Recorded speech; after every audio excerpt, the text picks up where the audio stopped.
La salvación es de Dios. Vamos a ver la función del Padre en la redención. El Padre es el que envía, el que ofrece como sustituto al Hijo por el pecado de la humanidad. El Padre es el que envía, el que decide mandar a su Hijo para morir por los pecados de la humanidad. Si bien la Biblia también dice que Cristo se entregó a sí mismo, ¿verdad? Teológicamente es el Padre que envía al Hijo. Es algo que es difícil de entender, ¿no? Dios enviando al Hijo, pero también el Hijo ofreciéndose a sí mismo, ¿no? No es que de repente Jesús dijo, ¿no tendrá otra idea, Señor Dios Padre, de mandarme a mí, de cargar con los pecados de todos estos hombres? No, fue una decisión dentro de la mente de Dios, que es en la persona del Espíritu Santo, en la persona del Padre y en la persona del Hijo. Dios decide enviar al Hijo, pero el Hijo también decide ir, entregarse, ¿no? Isaías 53:10. Con todo esto, Jehová quiso quebrantarlo. ¿Quién? Jehová, sujetándolo a padecimiento, cuanto haya puesto su vida por expiación por el pecado, verá linaje, vivirá largos días, y la voluntad de Jehová será en su mano prosperada. Dios mismo, ¿no?, quebrantó a Cristo en la cruz. Dios mismo. No fueron los soldados romanos, no fueron los judíos que instigaron a matarlos, sino fue Dios mismo. Él quiso quebrantarlo. Dios mismo quería de alguna manera salvarnos, y la única manera de salvarnos es que su justicia quede satisfecha, y la única manera que la justicia de Dios quedara satisfecha era que alguien muera por los pecados del hombre. Y el Padre envía a Cristo, y el Hijo, en obediencia y por su propia voluntad, va. También el Padre, en su soberanía, llama al pecador al arrepentimiento. Juan 6:37, todo lo que el Padre me da vendrá a mí, hablando de nosotros, y al que a mí viene no lo echo fuera, porque he descendido del cielo no para hacer mi voluntad, sino a la voluntad del que me envió. Y esta es la voluntad del Padre, el que me envió, que todo lo que me diere no pierda yo nada, sino que lo resucite en el día postrero. Y esta es la voluntad del que me ha enviado. Todo aquel que vea al Hijo, cree en Él, tenga vida eterna, y yo le resucitaré en el día postrero. Nosotros no hemos decidido venir al Evangelio porque de repente dijimos que me parece que los evangélicos son buenos, o me parece que ser parte de la comunidad evangélica va a ser lindo, o porque de repente yo tengo muchos pecados. No, vinimos a Evangelio, vinimos al reino de Dios porque el Padre nos escogió. Él nos llamó desde antes la fundación del mundo. Estamos aquí por ningún mérito nuestro, estamos aquí porque el Padre nos ha escogido desde antes de la fundación del mundo, y aún desde el vientre de nuestra madre. ¿No es cierto? Porque la salvación es de Dios. Y por eso dice la Biblia, cuando escuchéis la voz de Dios, no endurezcáis vuestros corazones. Después vamos a explicar un poco esto de la elección de Dios, o la praxis, cuando estudiemos la salvación. vamos a exponer las posiciones teológicas con respecto a nuestra salvación en la eternidad. Pero ahora tenemos que entender de manera devocional. Vamos a dejar que los teólogos se rompan la cabeza, pero sí nosotros debemos entender de manera devocional que estamos aquí en esta clase porque Dios en su misericordia nos ha escogido. El Hijo tiene la función trinitaria en la obra de la salvación. Tiene la función de redimirnos de los pecados y de la maldición de la ley. ¿Entendimos? La función trinitaria del Hijo es la obra de la salvación, es redimirnos de los pecados y de la maldición de la ley.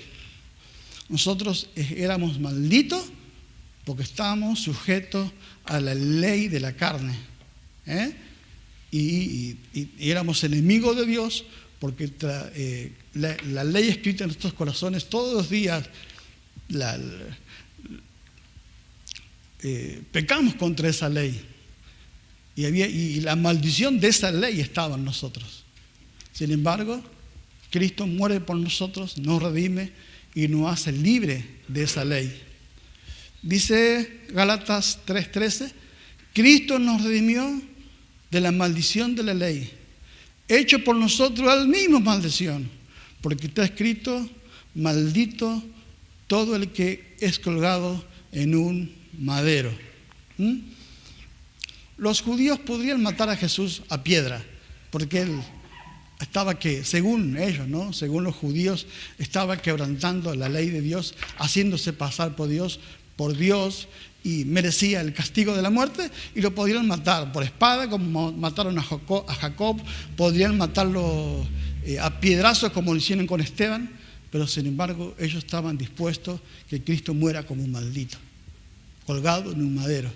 Ellos conocían las Escrituras, pero sin saber estaban siendo partícipes de la voluntad de Dios, porque Dios también quería que Cristo muriera como un maldito para que nuestra maldición vaya sobre Cristo y nosotros hoy podamos disfrutar de la redención en Él.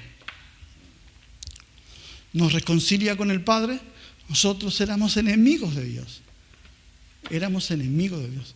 Estábamos orando hoy en la oración y me tomé el tiempo de orar por las personas que no conocen a Cristo. Y yo tengo experiencia de vivir sin Cristo. Y era un niño, ¿no? Vine a Cristo cuando era un niño. Mi familia vino a Cristo cuando yo era un niño, un preadolescente, 12 años.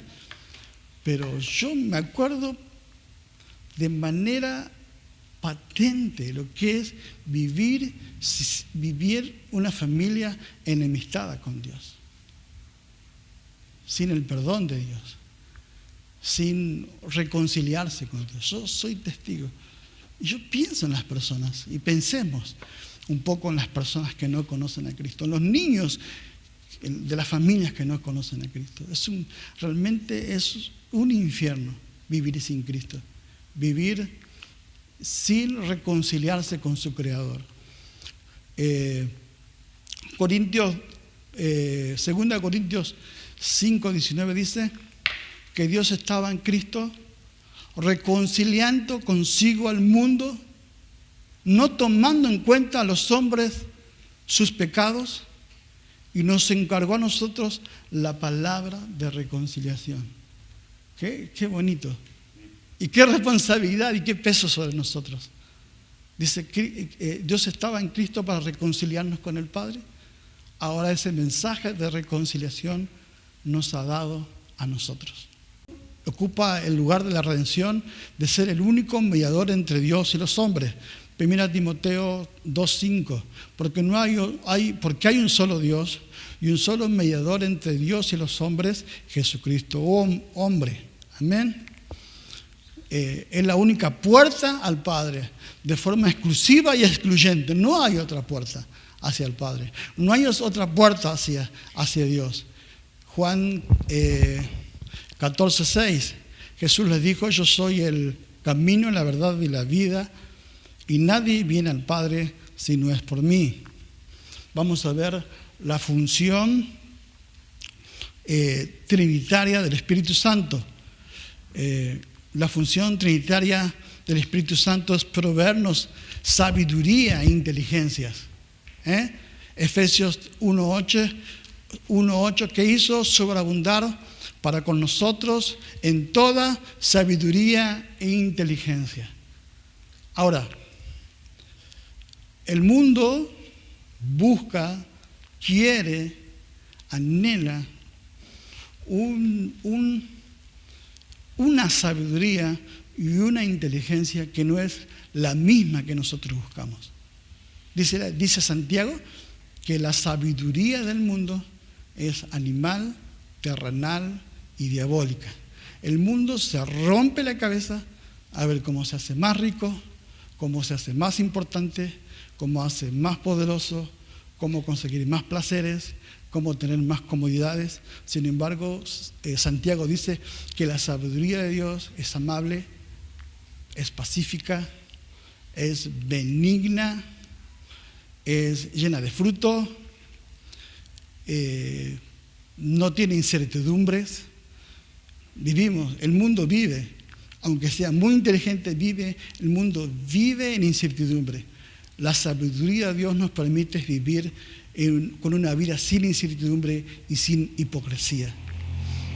Y esa sabiduría es lo que nosotros debemos pedir, y esa sabiduría la que Dios nos ofrece. Y la primera fruto de la sabiduría es que todo aquel que recibe la sabiduría de Dios vive una vida en piedad, porque dice la Biblia que el principio de toda sabiduría es el temor a Jehová. También el Espíritu Santo convence de pecado. Juan 16:8, y cuando Él venga convencerá al mundo de pecado, de justicia y de juicio. No es nuestra palabra, no es nuestro estudio teológico, no es nuestra facilidad de palabra que va a convencer al mundo de pecado, sino es el Espíritu Santo obrando en los corazones de los hombres. Lo que nosotros tenemos que hacer es simplemente proclamar el Evangelio, y el Espíritu Santo va a obrar en nuestros corazones. El Espíritu Santo también nos regenera, nos cambia nuestra naturaleza, nos despoja del viejo hombre y nos reviste del nuevo hombre, que dice la Biblia que es nacido para toda buena obra. Juan 3:5, respondió Jesús: de cierto digo, que el que no naciera del agua y del Espíritu no puede entrar al reino de Dios. Lo que es nacido de la carne, carne es, pero lo que es nacido del Espíritu, Espíritu es. ¿Se acuerda que Jesús le dice a Nicodemo: tú eres maestro de la ley y no sabes esto? ¿Acaso no sabía Nicodemo que Dios le dijo a Israel que iba a cambiar su corazón de piedra por un corazón de carne? Está hablando de regeneración, de cambiar, de transformación, de muerte, de la muerte de una naturaleza y el nacimiento de otra naturaleza. Un corazón de piedra que no sentía, que no percibía nada, que no tenía sentimientos, que no tiene la piedra, más un corazón de carne, un corazón percibe las cosas de Dios.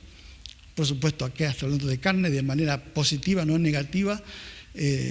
Escucha la voz de Dios, percibe lo que Dios dice, percibe la voluntad de Dios y vive conforme a la voluntad de Dios. Algo que era imposible para el pueblo de Israel. Creo que la historia de Israel nos refleja la imposibilidad del hombre de acercarse a Dios por sus propios méritos. Nunca Israel pudo acercarse a Dios, nunca pudo obedecer a Dios, nunca pudo someterse a Dios, nunca pudo ser fiel a Dios.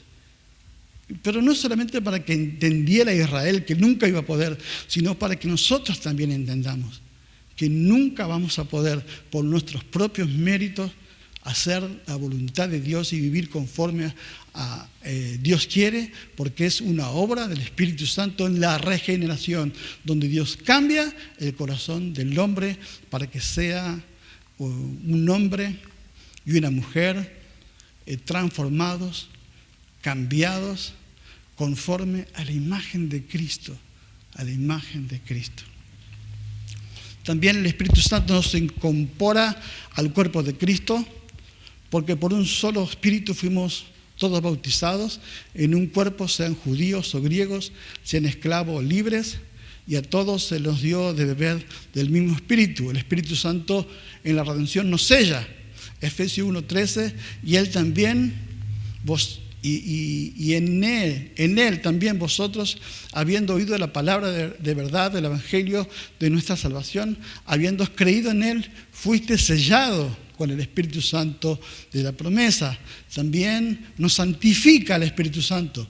1 Pedro 1:2, elegidos según la presencia de Dios en santificación del Espíritu, para obedecer y ser rociados con la sangre de Cristo, gracia, paz, sean multiplicadas. El Espíritu Santo cumple la función de transformarnos a la imagen de Cristo. Personas pecadoras, personas frágiles, débiles, desobedientes. Sin embargo, Dios toma el barro y Él, como un alfarero, nos va dando forma. Y no la forma de cualquier cosa, nos da la forma de Cristo. Y Dios comenzó en nosotros la buena obra y Dios la va a terminar. La va a terminar. Y a nosotros no nos gusta pasar por tiempos de prueba. No nos gusta pasar por tiempos de aflicciones, pero estemos seguros que en esos tiempos el alfarero nos está conformando a la imagen de Cristo. El que comenzó la obra, Él la va a terminar. El Dios trino es incomprensible y debe ser, el Dios trino es incomprensible. En su ser no lo podemos entender, es imposible entender, tener un conocimiento exhaustivo de Dios.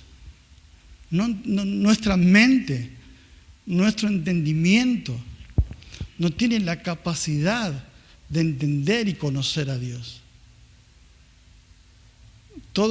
Pero lo suficiente que Dios se da a conocer al hombre es suficiente para que el hombre lo desprecie o lo ame. Es suficiente. Todo lo que Él revela de sí mismo en la doctrina, lo que hemos leído, como vemos en la teología propia, o la teología de Dios, lo que el hombre puede percibir de Dios, lo que el hombre puede conocer de Dios, es suficiente para que el hombre lo ame o lo desprecie. Job 11:7 dice, ¿descubrirás tú los secretos de Dios? ¿Llegarás tú a la perfección del Todopoderoso? Sin embargo, aunque no podamos encalzar, ¿no es cierto?, conocer totalmente a Dios, Dios se da a conocer al hombre a través de su palabra. Él da a conocer su carácter, Él da a conocer su naturaleza y Él da a conocer sus atributos. Lo suficiente para que lo amemos o que lo despreciemos, que lo sigamos o que lo abandonemos. Lo suficiente.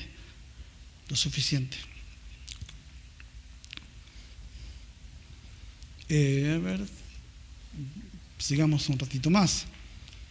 Ahora, Dios tiene atributos que Dios comparte con el hombre. Por ejemplo, por supuesto,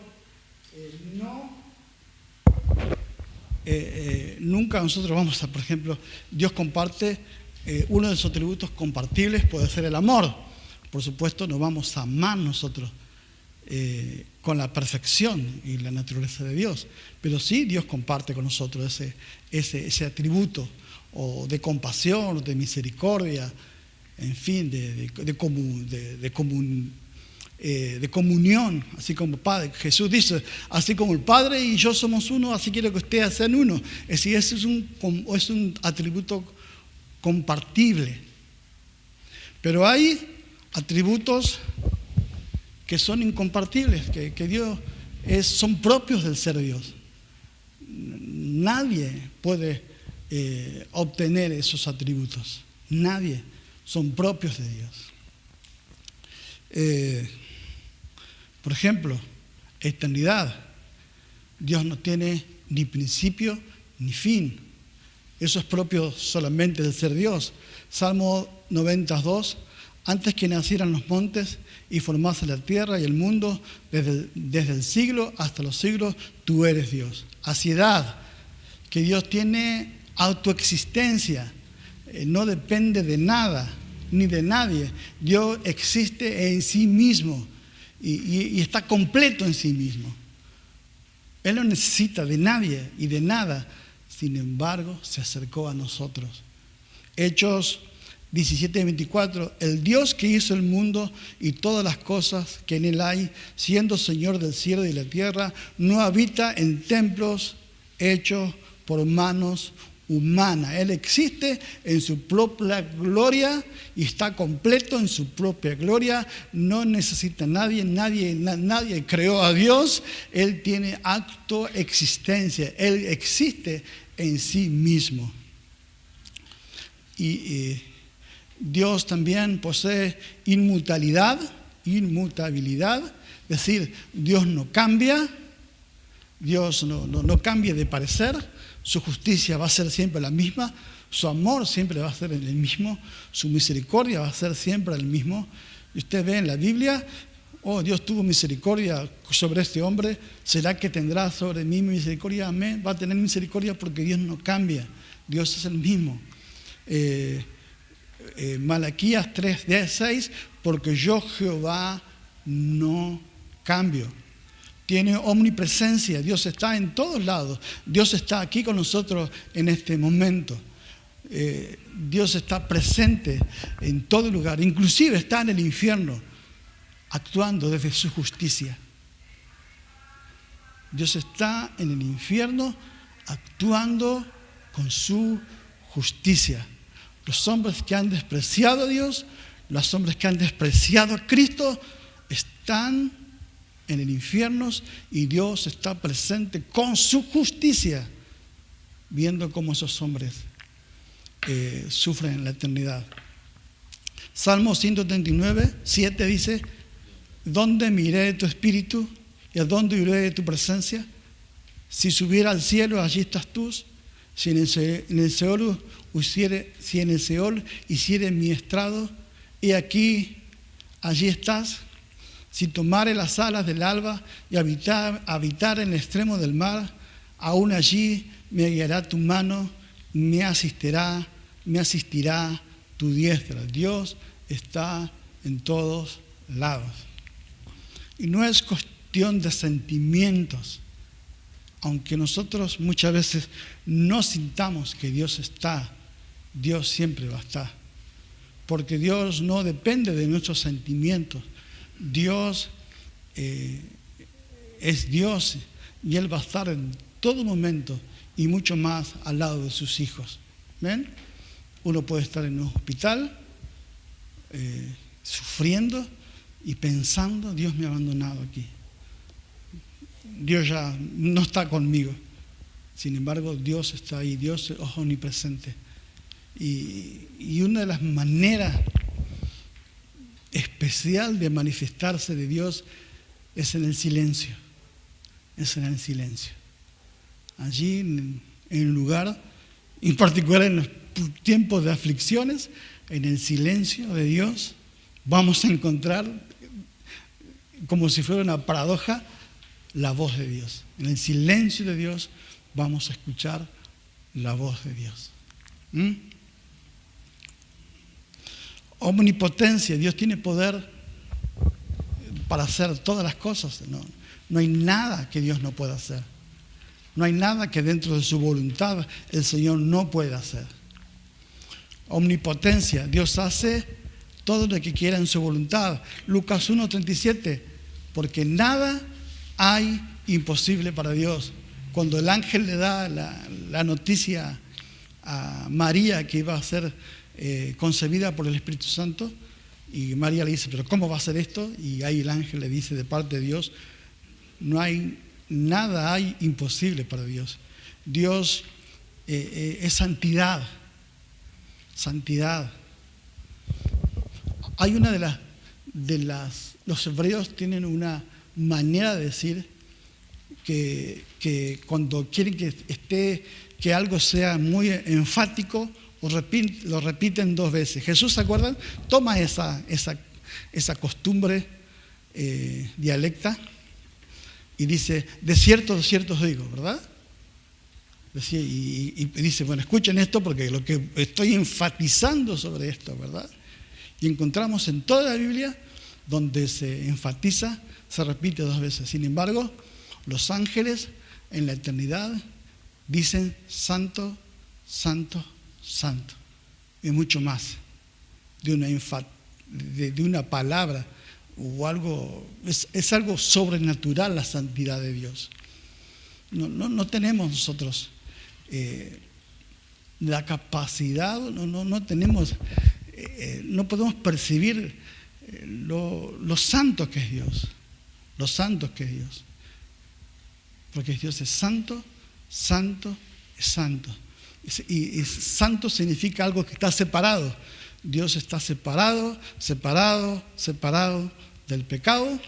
Dios está separado del pecador. Dios está separado del mundo.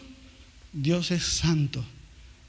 Y hay algo que nos debe de pesar, ¿no? Dios dice, sean santos, porque yo soy santo, ¿no? Pero gracias a Dios que esa santidad nos provee el Espíritu Santo habitando en nosotros. Y vamos, Pedro 1:1, porque escrito está, sé santo, porque yo soy santo. Dios es justo. Dios, por su propio carácter moral, siempre actúa conforme a lo que es correcto. Romanos 2:11, porque no hay excepción de personas para con Dios. Dios siempre va a actuar en lo correcto, en lo justo. Y debemos descansar en eso. Debemos descansar en eso. Yo no lo digo por manera personal. Descansar en la soberanía de Dios no es fácil. Porque uno dice, Señor, estoy con cáncer, pero, Señor, ¿será posible, Señor? ¿Será posible, Señor, que esté sufriendo con la quimioterapia, como será con esta operación, con los vómitos? Y, Señor, ¿será justo, Señor? Pero cuando entendemos que todo lo que Dios hace es perfecto, y despojamos de nuestra mente nuestros pensamientos, digamos, humanos, y descansamos en la soberanía, en la perfección de Dios, descansamos en Él. Descansamos. Es difícil, yo no digo que sea fácil, difícil. Pero a través de eso Dios nos ayuda a que descansemos en su soberanía, en su perfección. No entendemos muchas veces las cosas que Dios hace, o por qué las haces, o por qué las cosas que nos suceden nos duelen tanto. Pero debemos de confiar en la justicia, en la soberanía, en la sabiduría de Dios, en la naturaleza de Dios. Dios es amor, Dios es bueno, esa es su naturaleza. Él es misericordioso, Él es compasivo y debemos descansar en eso. Él es soberano, lo que estuvimos hablando. Dios es gobernante, supremo, independiente de toda autoridad fuera de sí mismo, Él no depende de nadie, nadie le puede decir lo que tiene que hacer. Dios es soberano e independiente en todo lo que Él decide hacer. Dice Salmos 115:3, nuestro Dios está en los cielos y todo lo que quiso, Él ha hecho. Jesús es amor. Dios ama eternamente dándose a sí mismo. No hay otra muestra de amor de Dios. Es Cristo muriendo por nosotros en la cruz. Muchas veces las personas que no conocen a Dios, miren, hay un niño que murió, hay personas que tienen hambre, hay muchas injusticias. ¿Y dónde está Dios? ¿Dónde está Dios? ¿Dónde está el amor de Dios? Miren la cruz. Miremos la cruz. Ahí está el perfecto amor de Dios para con los hombres. Y el mundo desprecia la cruz y va a vivir en este caos porque desprecia el amor de Dios en la cruz. Juan 1:4, primera de Juan 4:8, un texto que lo conocemos de la escuela bíblica para niños. El que no ama no ha conocido a Dios, porque Dios es amor, Dios es bondad, Dios es eternamente bueno y todo lo que hace es digno de aprobación.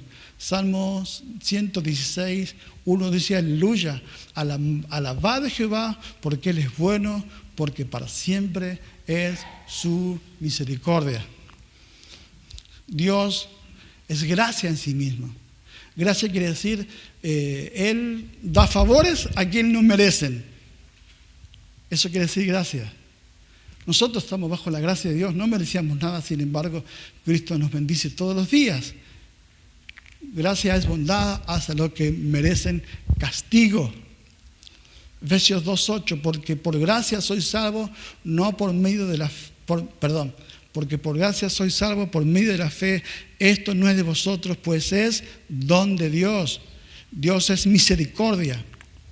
Es la voluntad de Dios compadeciéndose de los sufrimientos y miserias de los afligidos y angustiados. Misericordia quiere decir en el texto hebreo, o en el original manuscritos más antiguos, sentir de las tripas, sentir un sentimiento profundo. Dios siente de manera profunda por nosotros. Dios no es un Dios indiferente a los que nos pasan. Él siempre tiene misericordia de nosotros. Eso quiere decir misericordia. Dios siente lo que nosotros sentimos. Por eso fue hombre. Cristo fue hombre. Él siente. Dios es veracidad. Dios es verdadero y todo su conocimiento y palabras son verdad. Romanos 3:4.